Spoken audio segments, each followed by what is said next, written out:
Halo adik-adik, kembali lagi bersama saya di cerita dongeng sebelum tidur. Untuk cerita kali ini kita ke tema cerita rakyat dengan judul Asal-usul Danau Toba. Jadi tunggu apa lagi? Lanjut kita masuk ke dalam ceritanya. Pada zaman dahulu, hiduplah seorang pemuda yang bernama Tauba yang tinggal di sebuah desa kecil di pegunungan. Ia bekerja sebagai petani dan nelayan. Suatu hari, saat sedang memancing di sungai, ia berhasil menangkap seekor ikan emas yang sangat cantik. Betapa terkejutnya Toba ketika ikan emas itu tiba-tiba berubah menjadi seorang wanita cantik. Wanita itu berkata, "Aku adalah seorang putri dari Kayangan. Karena melanggar aturan, aku dikutuk menjadi ikan. Tapi karena kau telah menolongku, aku bisa kembali menjadi manusia." Itu ucap dari ikan emas tersebut. Seiring berjalannya waktu, Toba mulai jatuh cinta dan akhirnya menikahi wanita itu. Mereka hidup bahagia dan memiliki seorang anak laki-laki yang bernama Samosir. Namun, sang istri memberikannya satu syarat kepada Toba.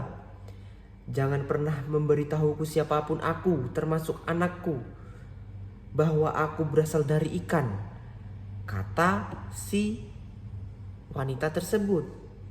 Toba menjawabnya dengan setuju. Bertahun-tahun berlalu, Samosir tumbuh menjadi anak yang cerdas, tapi kadang malas membantu orang tuanya. Suatu hari, ketika diminta mengantar makanan ke sawah, Samosir malah memakannya di jalan dan tertidur.